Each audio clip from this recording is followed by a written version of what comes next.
Espírito do Senhor está presente para consolar. É Deus com a gente exalando vida, forças para caminhar. O Espírito do Senhor está presente para consolar. É Deus com a gente exalando vida, forças para caminhar. Ele nos ungiu para pregar libertação e quebrar cadeias, para restaurar os corações e anunciar o ano aceitável do Senhor, a fim de que se chamem, a fim de que se chamem, a fim de que se chamem carvalhos de justiça.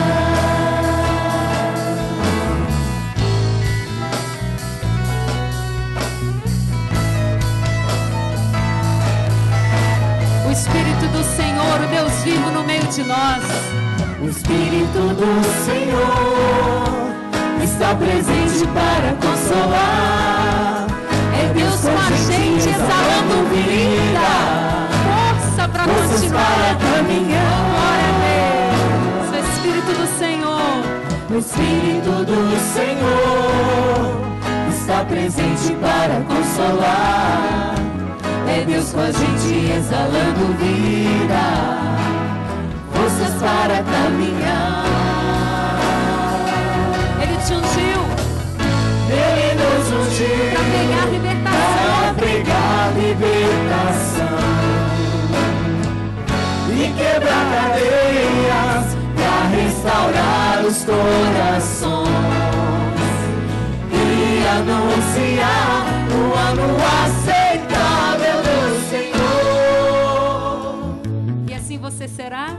E a fim de que se chamem, a fim de que se chamem, a fim de que se chamem carvalhos de justiça. Eu e você firmes como carvalho.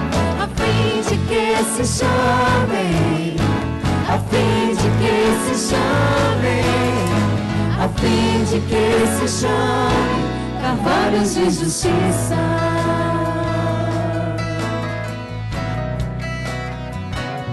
Carvalhos de justiça.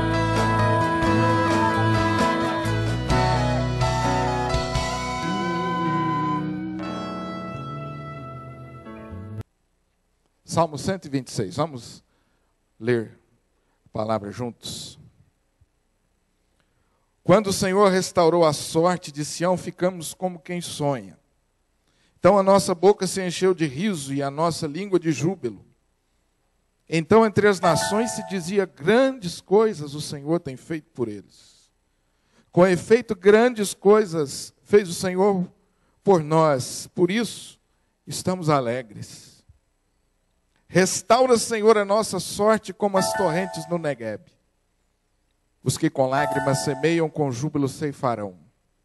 Quem sai andando e chorando enquanto semeia, voltará com júbilo, trazendo seus feixes. Quem sai andando, leia comigo, quem sai andando e chorando, voltará com júbilo, trazendo seus feixes. Quem sai andando e chorando enquanto semeia, voltará com júbilo, trazendo os seus feixes. Amém? Nós começamos esse ano propondo à igreja um tema. E um versículo tema, que eu queria que você lesse comigo. Vai ser projetado aqui, porque ali ele está bem pequeno e talvez não dê para todos lerem. Vamos ler o versículo tema? Santificai-vos, porque amanhã o Senhor fará maravilhas no meio de vós. Vamos novamente? Santificai-vos, porque amanhã o Senhor fará maravilhas no meio de nós. O nosso tema é aquele ali, transformação e serviço. Eu me recordo muito bem, tenho fresco ainda na minha memória, os primeiros cultos desse ano, do mês de janeiro, nós fizemos algumas mensagens alusivas a esse tema. E nós começamos o ano propondo aos irmãos uma visão. E baseado na palavra, nós entendemos e expusemos que a igreja de Jesus, a quem essas palavras aqui que nós lemos foram dirigidas, ela é um movimento do Espírito. O movimento do Espírito Santo, através de homens e mulheres, com vista ao cumprimento dos seus propósitos. Não sei quantos conseguiram, ainda tem fresco na memória isso. E baseado na palavra, nós fomos conversando e fomos vendo nos estudos que a igreja de Jesus, ela não pode ser, ou não pode se tornar um monumento. Ela foi criada desde o início para ser o veículo, um instrumento do Espírito de Deus. E através desse veículo, desse meio que somos nós, a igreja, o Espírito faz a vontade de Deus ao redor do mundo. A igreja de Jesus, eu e você como membros da igreja, nunca, jamais podemos perder essa visão. De que nós, que eu e você, um dia, fomos tirados das trevas para a luz, fomos atraídos pelo amor de Deus, ouvimos o Evangelho, e como a palavra de Deus nos ensina, fomos feitos novas criaturas. E muitos de nós conseguimos visualizar isso ainda. Quando o Evangelho encontrou lugar no nosso coração, nós recebemos o Evangelho e a nossa vida começou a mudar. E nós não podemos perder de vista que essa obra de salvação aconteceu para que eu, para que você, para que nós, agora, filhos de Deus, igreja, povo de Deus, cumpríssemos o propósito de Deus nesse mundo. É por isso que nós podemos dizer tranquilamente que a igreja é um movimento do Espírito. Através de homens, mulheres, jovens, crianças. Movimento do Espírito com vistas ao cumprimento dos propósitos de Deus. Você olha para a Bíblia Sagrada desde o início e você vai perceber como que Deus foi formando um povo e foi colocando esse povo em movimento e foi através desse povo cumprindo os seus propósitos. Você pode se lembrar, por exemplo, do chamado de Deus a Abraão. E a partir de Abraão, Deus forma um povo, e esse povo cresce, se desenvolve, e em diversos lugares vai cumprindo a vontade de Deus. Deus chama Abraão, tira Abraão da sua terra e coloca Abraão em movimento. Abraão estava com as coisas tudo muito certinhas na sua vida. Deus então chama Abraão para algo muito maior, que ele não podia nem imaginar. Ele tinha uma pequena noção. E baseado naquele conhecimento que ele tinha de Deus, naquela fé ainda incipiente, Deus vai usar esse homem para fazer uma grande nação e através deles revelar a sua vontade ao mundo inteiro. É Deus colocando o seu povo em movimento.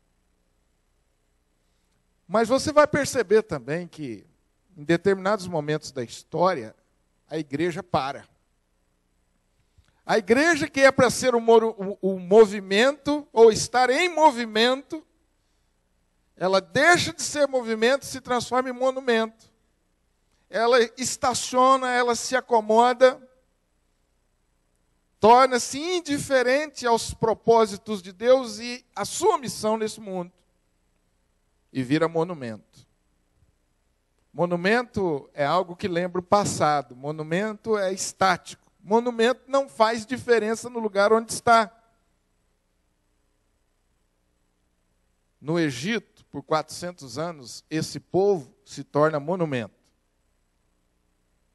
Mas depois de 400 anos, Deus levanta Moisés e novamente coloca esse povo em movimento. Você percebe essa dinâmica do Espírito?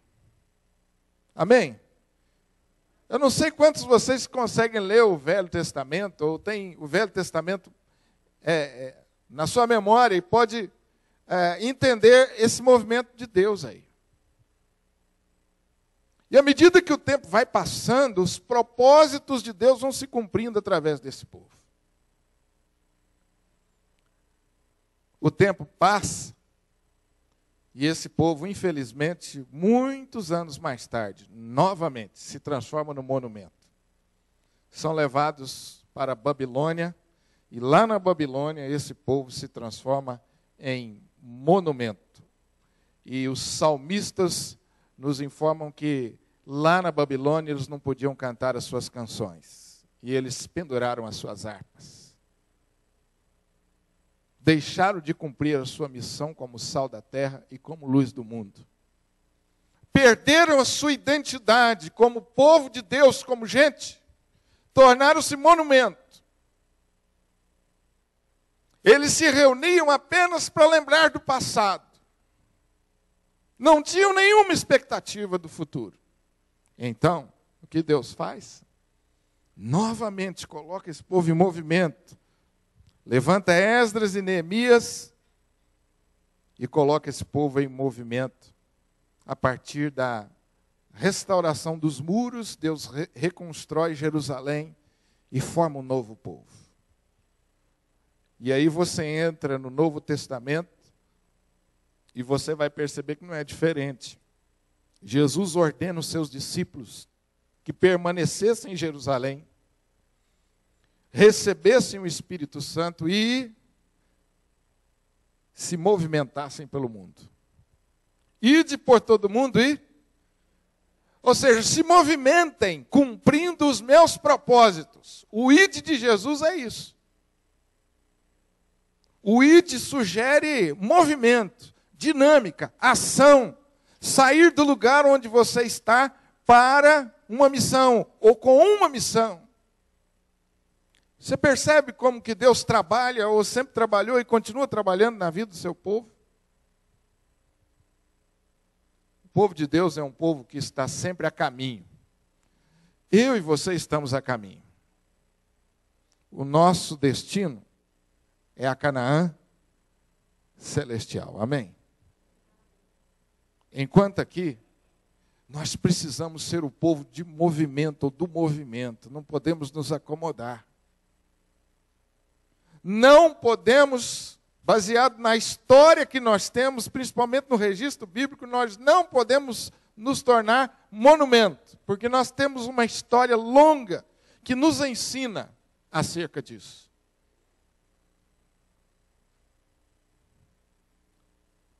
Eu queria parar um pouquinho e perguntar a você, como que você está na caminhada cristã? Quando o pastor fala essas coisas que eu acabei de falar, você consegue enxergar a si mesmo dentro desse grande projeto de Deus que é a igreja? Você consegue enxergar que você faz parte disso? Que Deus chamou você, incluiu você nesse povo, nessa igreja, tem um propósito para a tua vida. Você consegue perceber que você está em movimento? Como que você está nessa caminhada? O texto que nós lemos aqui na abertura do nosso tema, o povo está em movimento. Um momento histórico em que Deus chama o seu povo e tem uma ordem muito específica, muito clara. Santificai-vos. Santificai-vos, porque amanhã farei maravilhas no meio de vós. Esse povo deveria se preocupar em santificar a sua vida, em se consagrar a Deus, em buscar a Deus, em oferecer a sua vida a Deus. Mas, ao mesmo tempo, esse povo também tinha que pensar no futuro. Tinha que alimentar esperanças. Um amanhã cheio de maravilhas. O que você agora pode vislumbrar para o futuro? Na sua caminhada. Alguém disse que é sinal certo de que nós estamos em comunhão com um Deus vivo quando nós acreditamos mais no futuro do que no passado. É sinal certo de que estamos em comunhão com Deus quando nós acreditamos mais no futuro do que no passado. Ou seja, quando nós estamos com o nosso coração cheio de esperança daquilo que Deus vai fazer na nossa vida no futuro. O povo de Deus está aqui às margens do Jordão, sem saber o que fazer. O contexto de Josué aqui é esse. Eles estavam a caminho, mas eles chegaram num ponto que não sabiam o que fazer. Então Deus chama Josué, infunde essa palavra, essa mensagem no coração de Josué, encoraja Josué e diz para que Josué fosse à frente do povo e de igual forma falasse essas palavras. Santificai-vos, porque amanhã farei maravilhas no meio de vós. O que é esse amanhã que Deus promete ao seu povo? Que amanhã cheio de maravilhas é esse? Que eu e você precisamos crer. Que amanhã cheio de maravilhas é essa? Já parou para pensar? Será, pastor, que isso aí apenas não é uma linguagem retórica? Será que realmente Deus tem um amanhã cheio de maravilhas para mim? Você crê nisso? Você crê de fato que Deus tem um futuro abençoado para você? Como é que você está pensando? Um amanhã cheio de maravilhas é um amanhã no qual Deus vai nos surpreender, desprendendo o seu poder em face de alguns desafios que para nós são aparentemente impossíveis. O amanhã cheio de maravilhas é a solução de impossibilidades há muito tempo suportadas. O que é um amanhã cheio de maravilhas? É quando eu visualizo e desfruto das providências de Deus, mesmo quando eu me encontro num labirinto, sem saber o que fazer.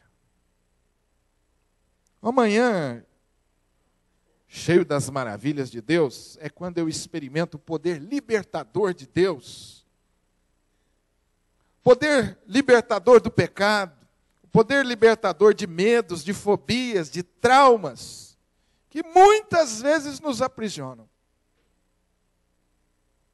O que é um amanhã cheio de maravilhas? É você viver conforme a imagem e semelhança de Jesus. É Deus fazendo você se desprender de velhos hábitos e transformando você cada dia na imagem de Jesus. Que amanhã cheio de maravilhas é esse, pastor? É a combinação de todas as bênçãos de Deus. É o derramar de uma vida abundante de Cristo em nós. Você crê de fato nisso? Como que você está nessa caminhada?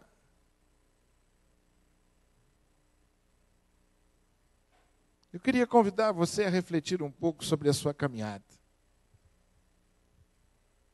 Você está em movimento, cheio de esperanças, percebendo o mover de Deus na sua vida e ao redor de você, e se sentindo parte disso?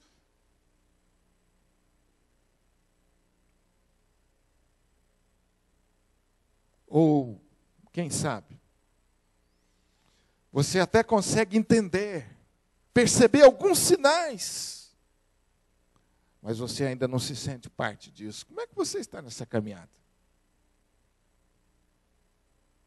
Eu fico pensando, meus queridos irmãos, qual foi o efeito dessa palavra no coração dos israelitas, quando Josué se coloca diante deles.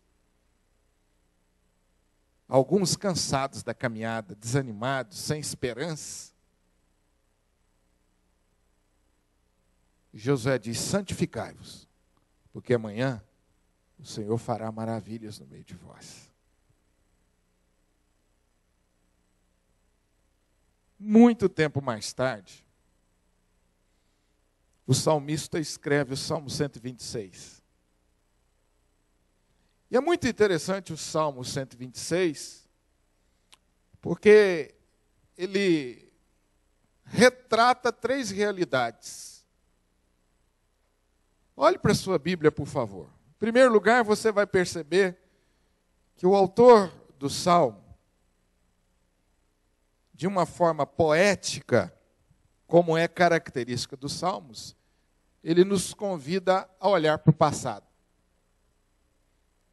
Quando o Senhor restaurou a nossa sorte, ficamos como?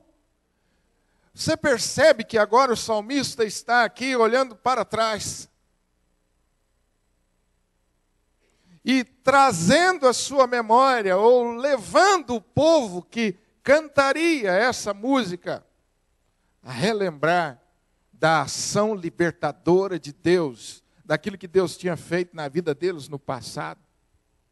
Quando o Senhor restaurou a nossa sorte, nós ficamos como quem sonha. A nossa boca se encheu de riso e a nossa língua de júbilo.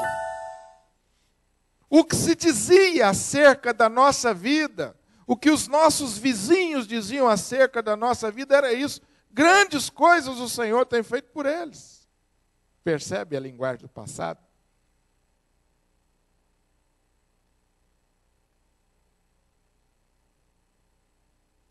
A nossa boca se encheu de riso e a nossa língua de júbilo.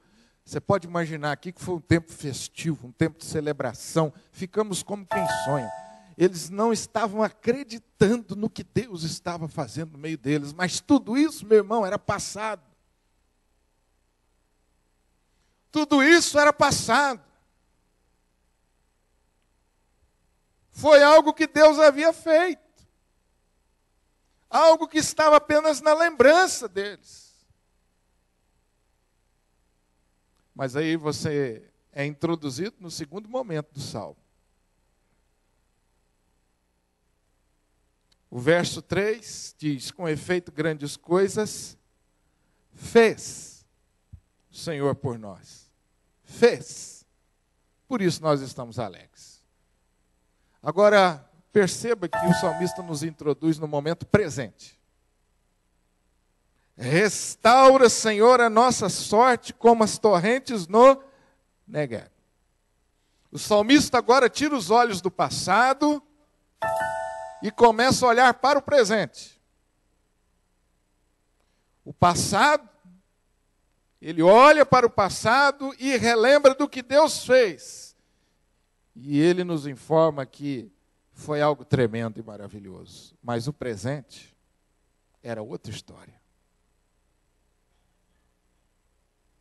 O verso 4, o salmista clama ao Senhor restauração. O presente era diferente. O presente agora impõe a eles uma realidade completamente diferente. Restaura, Senhor, a nossa sorte. E aí o salmista toma aqui, por empréstimo, por comparação, algo que era muito conhecido daquele povo. As torrentes no Negueb. Os irmãos sabem o que é o Negueb? Negueb é um deserto. Negueb é um deserto. A maior parte do ano, esse deserto é estéril, improdutivo. Deserto mesmo.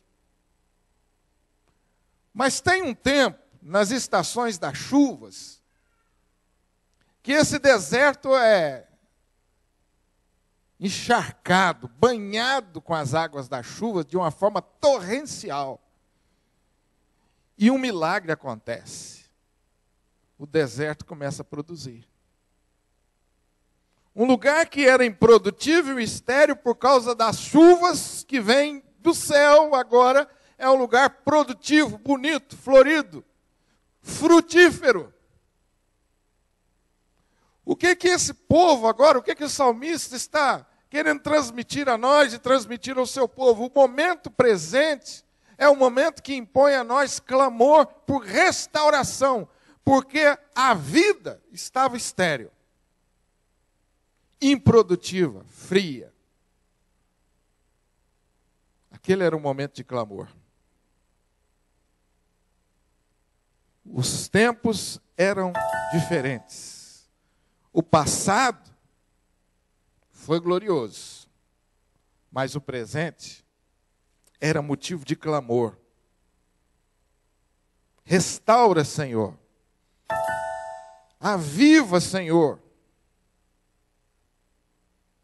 Quem sabe a vida no tempo presente era marcada pelo desânimo, pela esterilidade, não se produzia frutos.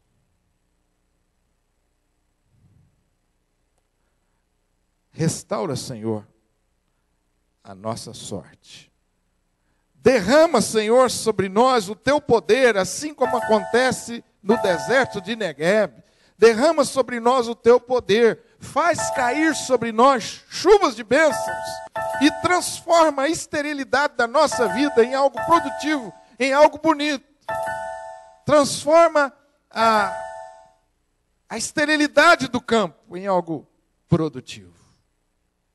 Transforma a sequidão do nosso coração em algo produtivo, em algo frutífero. Esse era o momento que impunha. Mas aí o salmista nos introduz na terceira realidade. No primeiro momento, ele nos convida a olhar para o passado. No segundo momento, ele nos convida a olhar para o presente. E no terceiro momento, ele nos convida a projetar o futuro. Os que com lágrimas semeiam, com júbilo, você está percebendo que agora o olhar é para o futuro? Ceifarão, algo que vai acontecer. Quem sai andando e chorando enquanto semeia, o que vai acontecer no futuro? Voltará de que forma? Com resultados, trazendo nos seus braços os feixes, a recompensa do seu trabalho, do seu esforço. Se o presente estava requerendo clamor por restauração, o futuro era um futuro esperançoso. Era um futuro de muitas bênçãos. Trazendo os seus feixes com júbilo. Celebração, alegria. Fica imaginando essa figura, né? A figura do lavrador que trabalhou duro no campo, e isso era muito conhecido deles e também ainda é conhecido da gente. Não tanto quanto naqueles dias, né? Porque era um povo extremamente agrícola. Mas nós sabemos muito bem o que é trabalhar duro no campo, arar o campo, preparar o campo, jogar a semente, contar com as estações certas, com a chuva, com o sol na medida certa, até que um dia começa a florir o campo, então vai o agricultor e começa a colheita. Que coisa maravilhosa. A recompensa do esforço do trabalho. Na minha caminhada e na sua caminhada, sempre, para termos uma vida abençoada, nós precisamos ter essas três visões. Precisamos ser gratos pelo que Deus fez na nossa vida. Precisamos olhar para trás e reconhecer os feitos de Deus na nossa vida. Muitas pessoas não avançam porque estão presas no passado. Muitas pessoas, inclusive pessoas que já receberam a Cristo como Salvador, e quem sabe até se tornaram membros da igreja, e começaram a caminhada da fé, pararam no tempo, porque estão presas a coisas que aconteceram no passado. Traumas ocorridos no passado, decepções, frustrações. Não sei se você já teve essa experiência de conversar com alguém e, vez por outra, aquela pessoa se lamenta de um fato que ocorreu. Ah, mas se não fosse isso... Ah, pastor, o senhor não sabe, mas há tantos anos atrás me ocorreu isso. Às vezes são traumas duros mesmo. Decepções profundas com o pai, com mãe, com o irmão, com líderes na igreja. Para muitas pessoas, irmãos, o passado é um grande fantasma, que vez por outra aparece, impedindo que a pessoa prossiga e tome posse das bênçãos de Deus. Se é algo que eu e você precisamos aprender na nossa vida, é lidar com o passado. Você pode pensar em alguém que teve um passado mais complicado do que o apóstolo Paulo, em termos de igreja, em termos da visão de Deus. Que passado complicado. Mas há um dado momento na vida de Paulo que ele fala assim: esquecendo-me das coisas que eu olho para as coisas que estão diante de mim e prossigo. Tem muitos, mas muitos, infelizmente, que estão ainda presos ao passado. Não esquecem as coisas do passado, por isso não conseguem avançar. Não conseguem enxergar as bênçãos de Deus, o algo novo que Deus está trazendo.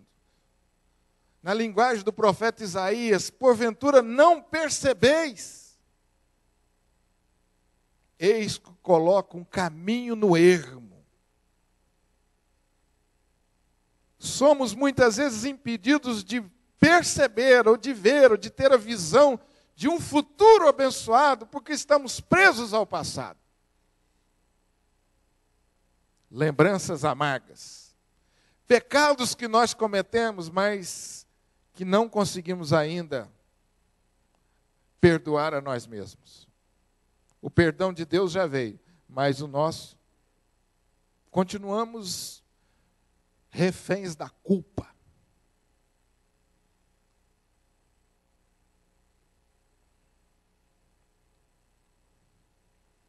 Se nós quisermos e nós queremos uma vida abençoada, nós precisamos aprender a lidar com o passado.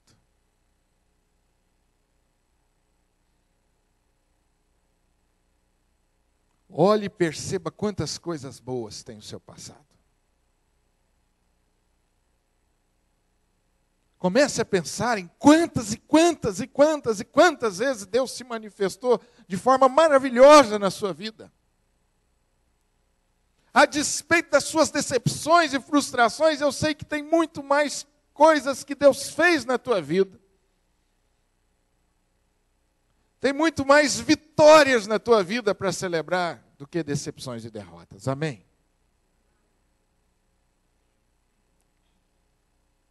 Traga à sua memória os feitos poderosos de Deus na sua vida. Deixe o poder de Deus inundar o teu coração de alegria. Fique como quem sonha. Celebre a libertação de Deus, celebre a sua salvação em Cristo Jesus, o perdão dos seus pecados e a nova vida que Cristo conquistou por você. O resto, meus irmãos, é resto. Ninguém como eu e você temos motivos para agradecer a Deus pelo passado. Porque, acima de tudo, nós podemos perceber a intervenção de Deus nos fazendo novas criaturas e dizendo para nós assim: pode recomeçar. Amém? Mas a segunda coisa que eu e você precisamos aprender é encarar o presente com realidade. Muitos de nós começamos a carreira da fé, ou começamos a caminhada cheios de ânimo, cheios de alegria, cheios de entusiasmo, mas fomos parando, fomos parando, nos assentando. Muitos de nós éramos tão frutíferos, éramos prontos em obedecer a Deus, éramos participantes ativos.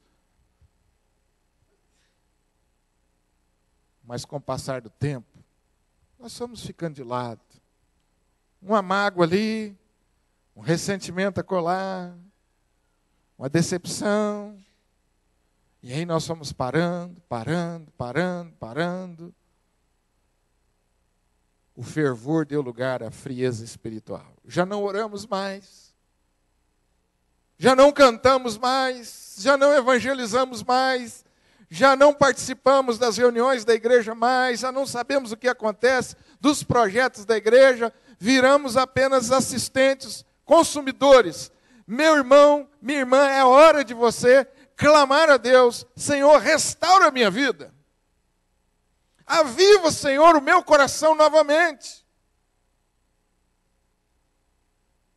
O problema, meus irmãos, é que a acomodação é algo terrível, né?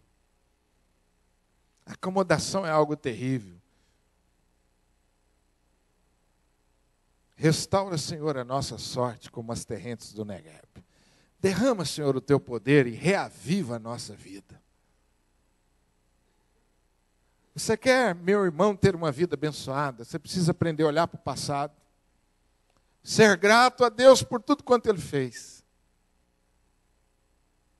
Celebrar a Deus por todas as conquistas, por todas as vitórias, e enxergar, inclusive, bênção nas derrotas. Mas é preciso também ser olhar para o presente com realismo. Como é que está a tua vida hoje? À luz da palavra de Deus. Será, meu irmão, que você não está precisando? Será que nós não estamos precisando clamar a Deus: Senhor, aviva a minha vida? Será que nós não nos tornamos aqueles consumidores chatos que entram no supermercado e ficam procurando preço, procurando mercadoria e reclamam porque não tem aquilo que a gente quer? E será que nós não nos tornamos assim muito sofisticados?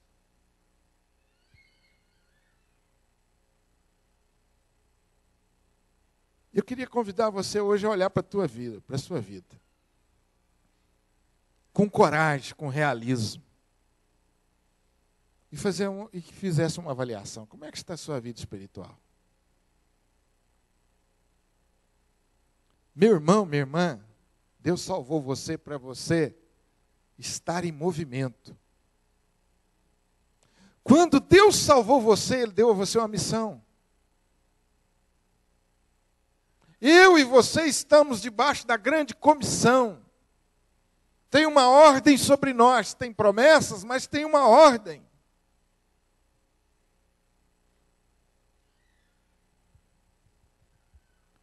Como é que está a sua vida?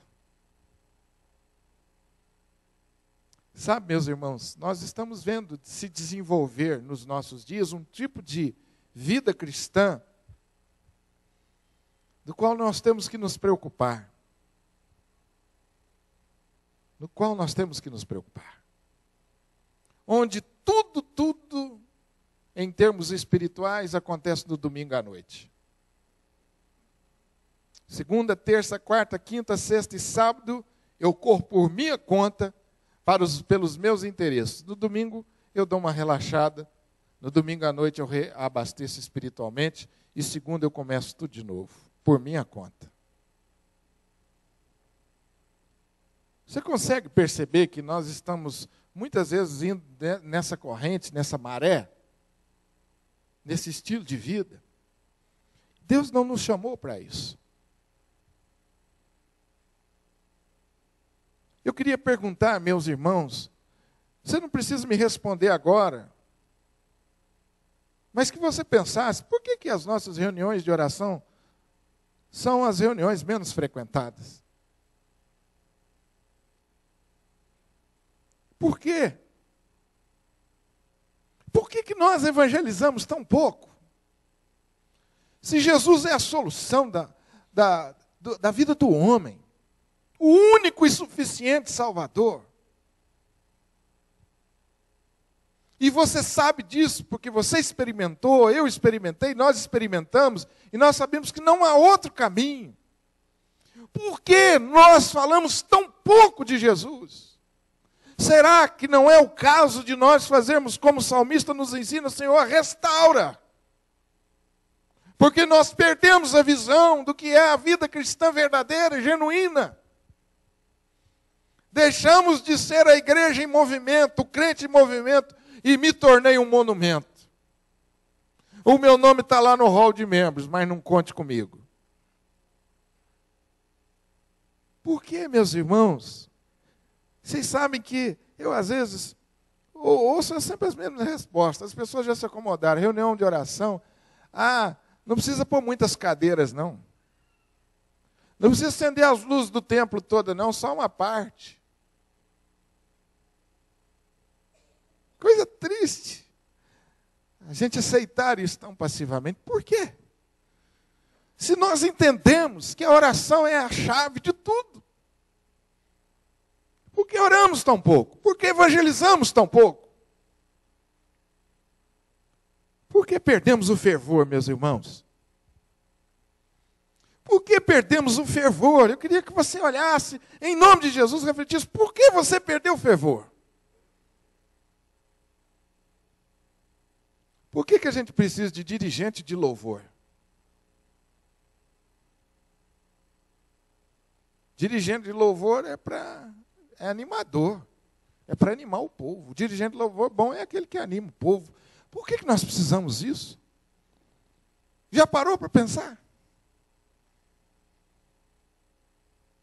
Meu irmão, será que nós não estamos precisando orar juntos isso? Restaura, Senhor, a minha vida. Por que será que os crentes estão se envolvendo em tantos escândalos? Os casamentos estão se desfazendo com tanta facilidade. Os jovens estão se envolvendo em tantas coisas por aí. Por que será?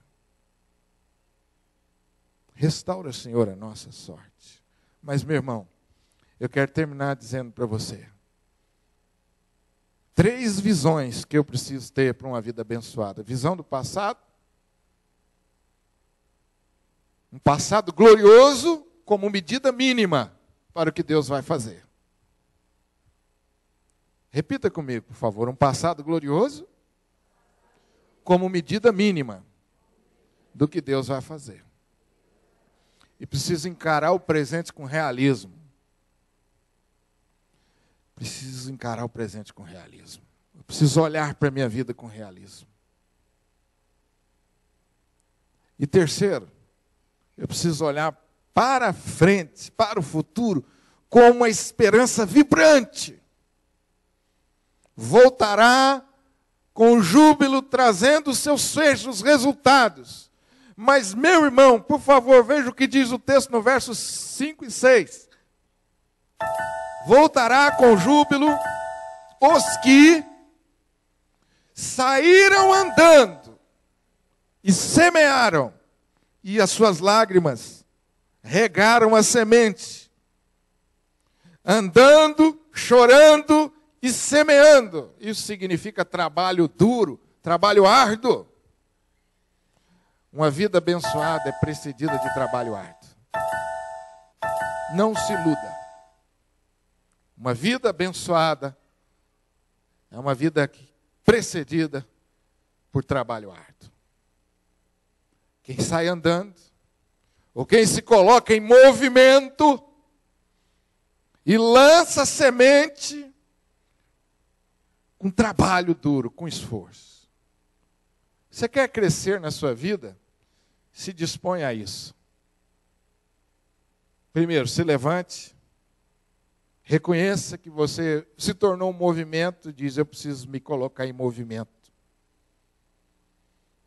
Restaura, Senhor, a minha sorte, restaura a minha vida, Senhor. Eu virei monumento, tem misericórdia de mim. Aqueça o meu coração. Me faz novamente, Senhor, vibrar de entusiasmo com as coisas do Senhor, com as coisas espirituais. A orar como eu orava antes. A pregar como eu pregava antes, Senhor. Me dá novamente uma paixão. Se disponha, se levante, se disponha com o coração restaurado a ser um semeador da palavra. Se disponha a trabalhar duro. Se disponha a trabalhar duro. Semear com lágrimas. E alimente esperanças de um futuro muito abençoado. Eu sei que muitos aqui estão pensando em se casar, em constituir família. Bonito, viu, os jovens que estão pensando. Quantos jovens aqui pensam nisso? Vamos fazer uma pesquisa aqui? Pode levantar a mão. Pastor, eu quero uma família abençoada. Um maridão, uma mulher de Deus, uma família... Tem uns que estão com a mão assim, porque eu acho que estão na dúvida. Então, a dúvida vai perder a bênção. Isso, tem gente com as duas mãos. Muito bem, Lucas, é isso aí. Joia. Meus irmãos, alimentem esperanças. Alimentem esperanças de ter uma família abençoada. Agora, presta atenção, trabalhem duro com isso. Trabalhem duro. Tenha um namoro abençoado. Não entre em qualquer furada. Não entre em qualquer furada. Trabalhe duro. Consagre a sua vida. Ore ao Senhor. Confie que Deus vai preparar alguém para você. Quantos aqui querem ter uma carreira profissional abençoada? Ser um profissional abençoado. Top! Pastor, estou me formando e quero ser um profissional abençoado. Amém. Muita gente. Se você continuar na sua casa, assistindo televisão e na internet, sabe quando você vai ser esse profissional? Nunca. Trabalhe duro. Deus quer que você seja esse profissional top, lá em cima, número 1. Até porque nessa posição você vai poder abençoar muita gente. Agora, trabalho árduo. Estude mais. Estude mais um pouco. Fique até mais tarde no seu trabalho. Chegue mais cedo. Fique até mais tarde. E quando você terminar o seu serviço, faça o dos outros também. Ah não, pastor? É.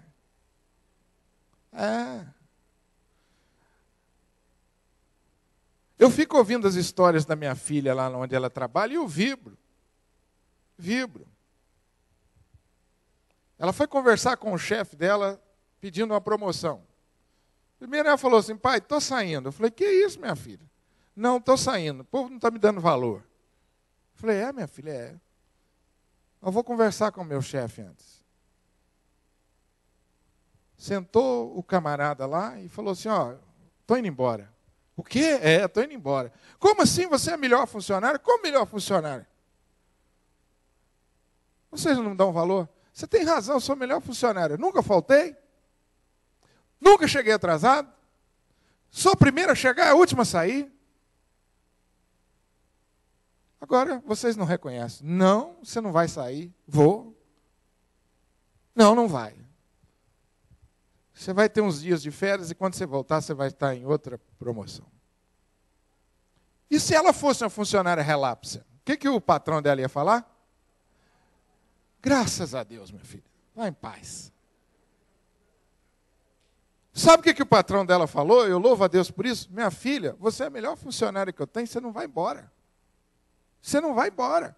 Eu te dou a minha palavra que você será promovido. E ela ainda teve a petulância e falou assim, eu não acredito em vocês mais. Mas em todos os casos eu vou, que eu estou precisando de descanso, e quando eu voltar eu vou ver se as coisas mudaram. E mudou. Esses dias ela estava atendendo, chegou uns americanos no restaurante que ela trabalha. Quem falava inglês? Só ela. Por quê? Porque estudou um pouquinho a mais. Aí o chefe vai chamar quem? Por favor, atenda aqui. Você é a única que fala inglês. Falei, minha filha, e aí? Falou, pai, vem uma gorjetinha boa no final. Falei, é benção, minha filha. Está vendo, minha filha? Agora, meus irmãos, teve que abrir horas, teve que abrir mão de algumas horas de lazer para aprender o inglês. Porque senão a gente não cresce, não vai para frente. Vida cristã é assim. Quando eu falo vida cristã, eu estou falando tudo que engloba a nossa vida. Só terá sucesso e crescimento quem trabalha duro. Deus não gosta de preguiçoso e nem de covarde. Deus gosta de gente que trabalha e de gente corajosa. Não tenha medo de assumir responsabilidade. Davi foi o homem segundo o coração de Deus, porque ele foi o único que teve a coragem de enfrentar o gigante, mesmo sendo o menor de todos. Coragem mesmo. Pôs a cara dele na reta. Agora, como é triste, né? Como é triste, já aconteceu isso comigo.